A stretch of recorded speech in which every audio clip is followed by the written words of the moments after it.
saw right in front of me. And every time I'm so damn lost to what I loved and what I lost. But let's get lost in love tonight.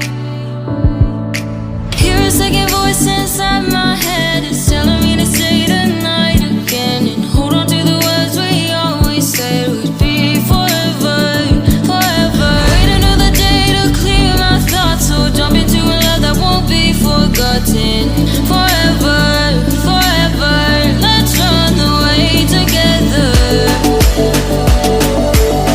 Let's run away together. Let's run away together.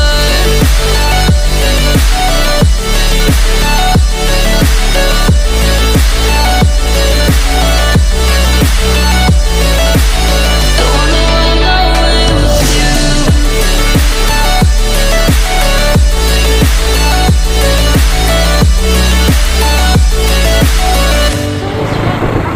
Good evening guys, welcome back to a new video. नोंथांमोनखौ गोदान भिडिअआवहाय बरायनाय जाबाय. Hello to every one of you. बयनिसिमबो मोनसे गाहाम हामलायनाय, बेलासिनि गाहाम हामलायनाय जासिहरनाय जाबाय आरो बयखौबो आंनि खुलुमनाय बावहरबाय, बयबो नायगिरि बिथांमोनखौ. स' लोगोफोर, आङो दा मोनसे भिडिअ खालामदों. बेहाय आं देखायगोन दिनै भिउ अफ क'क्राझार टाउन, क'क्राझार टाउननि नाइट भिउ, मोनानि भिउखौ देखायगोन. क'क्राझार अल्ड टाउन क'क्राझारनि नाइट भिउखौ. दा आङो तितागुरिनिफ्राय फैगासिनोमोन, NRL निफ्राय. दा नै गांजेमा बाजार मोनबायानो. लेफ्ट साइडआव दङ बिशाल मेगा मार्ट, राइट साइडआव शपिं कमप्लेक्सेस दङ. थांना नायनो हागोन नै बिशाल मेगा मार्टखौ, जोबोद गिदिर. आरो बिनिनो आगदाजों food plaza on the right side.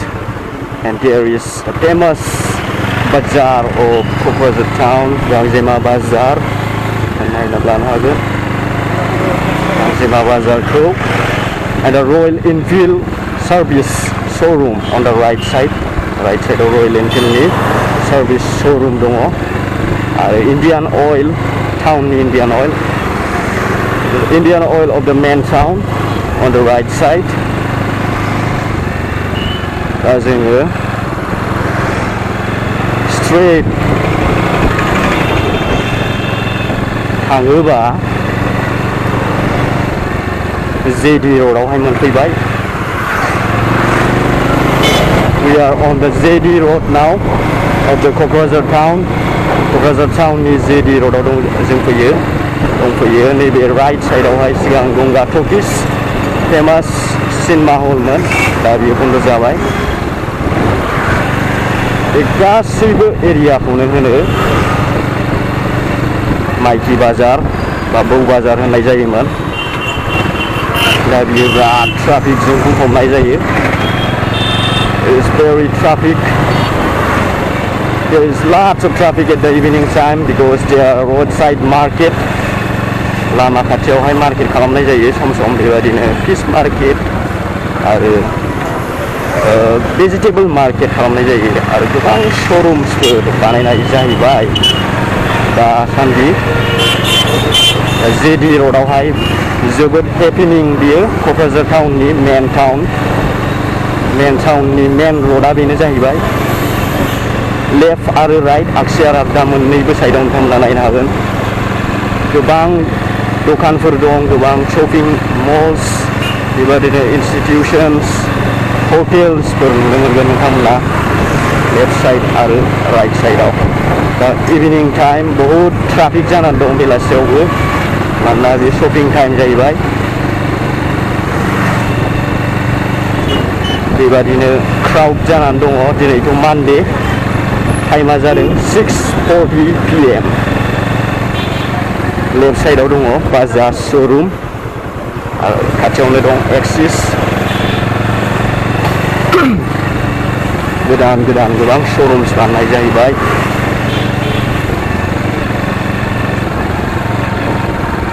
बेबादिनो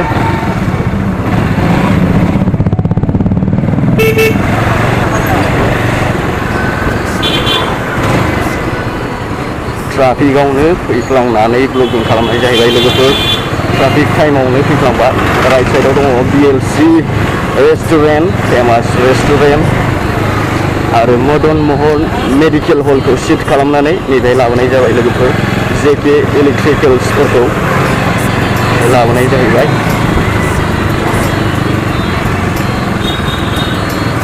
गोबां लाइटिं दङ लट्स अफ लाइटिं आरो क'क्राझार टाउन मेन रड JB रड बेलासिनि टाइमावबो जोबोद ब्राइट मानोना दा इलेक्ट्रिसिटि दं इलेक्ट्रिसिटि थायाबा बेबादिनो गोबां खोमसि जानो हमो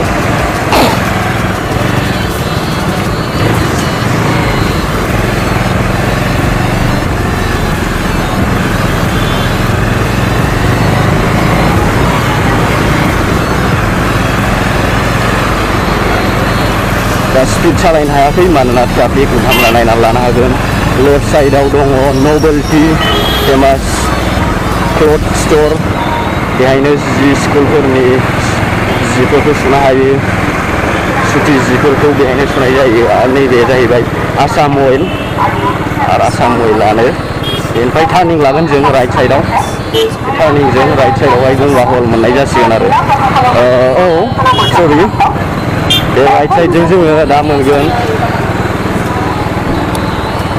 MRM हस्पिटाल हस्पिटालखौ मोननाय जासिगोन आरो MRM हस्पिटाल राइट साइडआवहाय आगदाजोंहाय MRM हस्पिटाल दङ आरो लेफ्ट साइडआव हटेल ओम श्री होननायखौ नुनो मोनगोन नोंथांमोना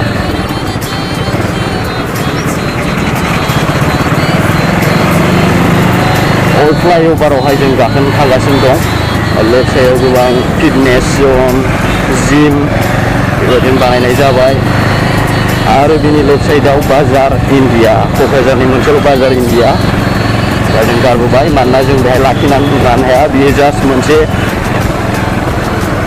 ओभारभिउ अफ द क'क्राझार टाउनल' मोनसे बाइक राइड इभिनिं राइडखौनो साननानै लादो नाइट राइड मोनानि टाइमाव क'क्राझार टाउनखौ माबादि नुयो इट्स जास्ट ए भिडिअ डिसक्राइबिं द रोड्स एन्ड द एनभायरनमेन्ट अफ द night time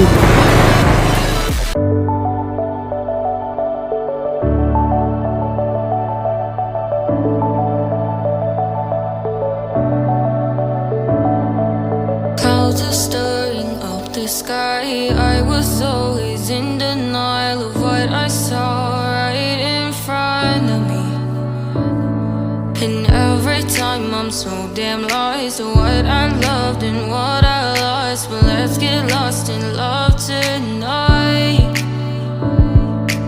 Hear a second voice inside my head. It's telling me to say the night again and hold on to the words we always said would be forever, forever. Wait another day to clear my thoughts, so jump into a love that won't be forgotten. Forever, forever. Let's run away together. Let's run away together. Let's run away together.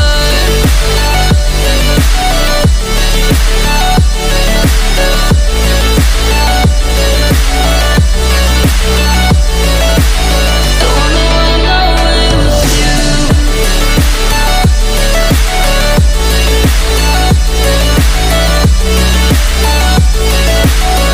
Let's run away together. Let's run away. Let's run away together. Let's run away. Swear we'd never say goodbye. Fall asleep to lullabies with something that I thought I'd never find. And what is right and what is wrong, and all I ever saw was love. But let's get lost in love tonight. Hear a second voice inside my head. It's telling me to say the night again and hold on to the words we always said would be forever, forever. Wait another day to clear my thoughts, so jump into a love that won't be forgotten. Forever,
लोगोफोर जोङो R&B आव दङ बेजोंहाय left साइडजों दङ बड'फा एबसु office आरो बे एबसु अफिसनि साहा बावजों जोङो मोनगोन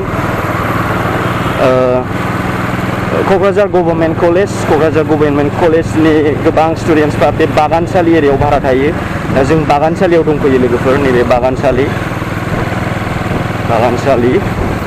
बेनि एसे बारबानो हाब्रुबारिया नांबाय हाब्रुबारि गोग्लैबाय खोनायो जानो हागौ नोंथांमोना हाब्रुबारि इज भेरि ओल्ड प्लेस अफ द क'क्राझार टाउन हाब्रुबारियाबो मोनसे ओल्ड जायगा क'क्राझार टाउननि नोंथांमोना हाब्रुबारियाव फैबाय दा जों स्ट्रेट थांगोन स्ट्रेट थांनानै नायहैगोन जों मा एरिया मोनबावो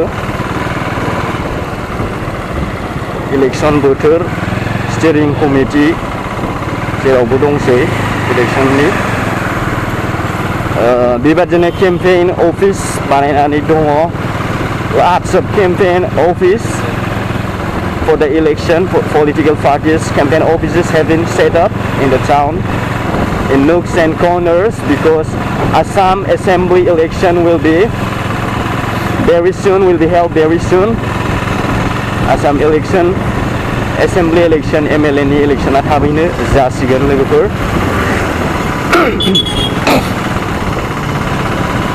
so बिनि थाखायनो इलेक्शननि बोथोर जानानै दङ जोङो एसे स्ट्रेट थांनाय लोगो लोगो R&B रडनि बे टाउननि जोबथा साइडआव फैबाय लास्ट कर्नारावहाय स्ट्रेटलि थांगोन सालाकाथि थांसिगोन बे लामाया बा बावखुंग्रि हाजो धिरबिल बासुगाव लामा थांबाय बे मेन रड बेनो सिदा थाङोबा जोङो लेफ्ट साइड लागोन लेफ्ट साइडजोंहाय जों सहैगोन क'क्राझारनि फ्लाइअभारावहाय लोगोफोर औवाबारिनि लामा ससे गोग्लैयो क'क्राझार फ्लाइअभारा नैबेहाय मार्केटबो खालामनाय जाबाय दासान्दि क'क्राझार फ्लाइअभारावहाय मार्केट स' गाइस दा बे फ्लाइअभारथिंहाय गोदान मोनसे थाव दिपुबो दङ हिन्दुस्तान अइल राइट साइडआव हिन्दुस्तान अइल बानायनाय जाबाय आरो बे एरिया बिराद डेभेलप जागासिनो दं The place is full of fresh air and open space बे फ्लाइअभारनि एरियाफ्रा गासिबो साहा साइडजों आरो खोला साइडजों जोबोद खालि जानानै दं मानोना बियो सिगां मोनसे दुब्लिसोमोन गोबां रेस्टुरेन्टसफोर सेटआप खालामनाय जाबाय कार वाशेसफोरबो सेटआप खालामनाय जाबाय आरो बेजोंहायनो गोबां इन्स्टिटिउसन्सफोरबो लाबोगासिनो दं मानोना बियो अपेन स्पेस आरो बे हाब्रुबारि आरो बियो औवाबारि एरियानि जायगामोन फोथारफोरमोन दुब्लिजों लांनाय जादों लामाखौ लांनानै खारगाव साइथिं बारनानै साइथिंनि साहा क'क्राझारनि बे खारगामि आरो टेङापाराजोंहाय लामाखौ जइन खालामनाय जादों मोनब्रै मोनबा गामिया एरियाफ्रा बेजोंनो जइन जाबाय आरो दा बे एरियानि जाय मानसिफ्रा बेहाय गोदान हा बायफैदों बिसोर जोबोद मोजां खाफाल गोनां मानोना जोबोद बार जोबोद फ्रेश एयारखौ मोननाय जायो लेफ्ट साइडआव दङ मेडिकेल अफिसखौ बे येल्ल' बिल्डिंसा बेहाय लाबोनाय जाहैबाय इनफ्रास्ट्राक्चारखौ डेभेलप खालामनाय जाहैबाय दा infrastructure around this place flyover Kokrajhar flyover is developing day by day lots of shops restaurants and also fast foods have been set up and you can see on the south side there is even a small marketबो खालामनाय जाबाय बे मार्केटआ बावाखै 3 years बा 3 years ल'सो जादों सिगाङावहाय बियो जेबो गैयामोन बेजों बेबादिनो दा जोबोद जाबाय आरो डेभेलप जाबाय फ्लाइअभाराबो नोंथांमोना नायनो हागोन जों फ्लाइअभारावहाय गाखोबायानो फ्लाइअभारावहाय दा सालायगासिनो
बे सिदा लामायानो आइ हटेलजों गाहैयो फेमास क'क्राझारनि आइ हटेल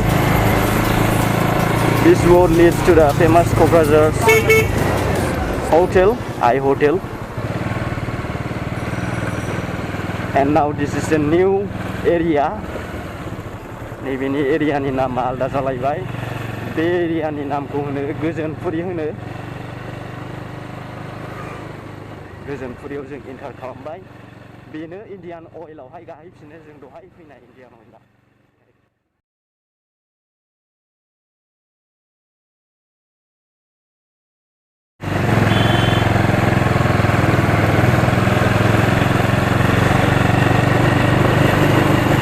So बे आइ हटेल नोंसोर नोंथांमोनना खोनाखाबाय जानो हागौ नायगिरि नोंथांमोनना बे आइ हटेलनि मालिकआ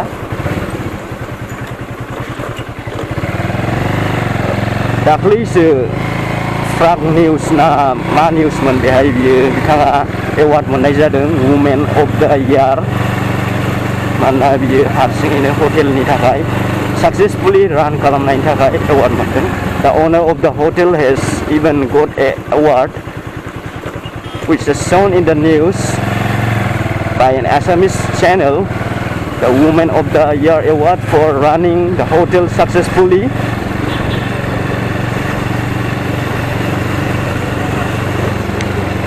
आइजोआनो बिनि अनार जोङो स्ट्रेट जोङो सिदा नुहुरगोन रयेल इनफिल्ड शोरूमखौ नुहुरबाय जोङो रयेल इनफिल्ड शोरूम राइट साइडआव शोरूम स्ट्रेटआवहाय बेनि सार्भिस सेन्टार